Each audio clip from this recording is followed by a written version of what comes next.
Welcome everyone. This is my review of Clone Wars, Cad Bane, and Commander Gree. Two of my most anticipated figures in the line. So, I obviously opened them from the packaging, but the packaging is something to note as they have changed the style.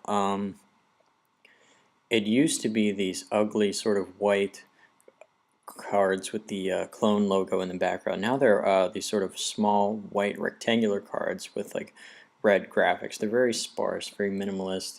It works. There's a lot of white space in the bubble, but I guess that can be a good thing. I would like small bubbles with the big card back, similar to the vintage ones, but I guess this packaging is here to stay, at least for a year. So, let's start with Commander Gree.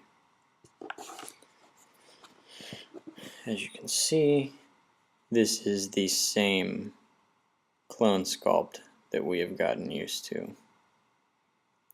Some of them have holes drilled in the back. This one does not. He's white and green. That's basically it. He's got stripes.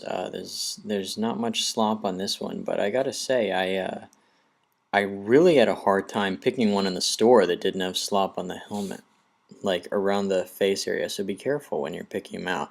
I'd say the only thing really new about this figure is, unlike most clones, the grunts, he has a holster there on the side, which does have a sidearm. Let's take his blaster off for a second.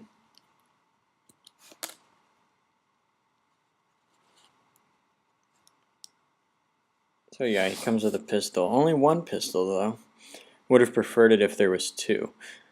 I guess the shoulder strap is removable, but I have no reason to do so. As far as articulation, he's got the standard ball-jointed shoulders,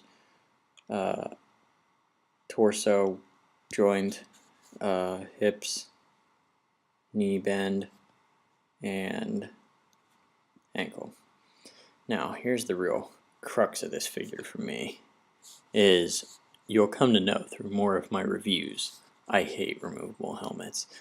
And not only does this figure's helmet come off, it would reveal something hideous. Ta-da! The hell is this?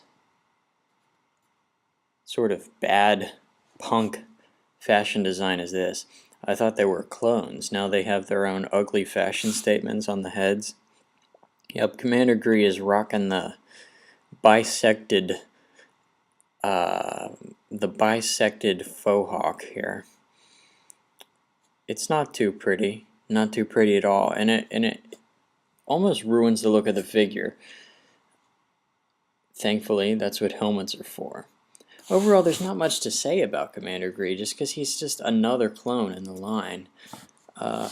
As much as I was looking forward to him, I find this release to be somewhat lackluster. The sculpt is everything that's the same about the other clone sculpts in the line, with the exception of the bandolier and the ugly head, and the accessories are nothing to write home over. He does also come with a large rocket-firing thingy piece of shit that I threw in a drawer. I didn't think that was worth mentioning. They just throw those in for the kids. So that's Gree. He's got a rifle as well. The sculpts are reused, I take it, from the other clones. Next we have, dropped his rifle, Cad Bane. Cad Bane is my #1 most anticipated figure from Clone Wars. And the character is just so cool. He's like the Clint Eastwood of the Star Wars universe. Funny thing, because Boba Fett was modeled after Clint Eastwood.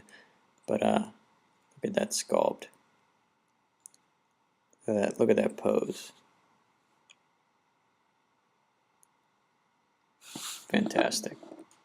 Just fantastic sculpt. This figure's like a work of art. His hat comes off.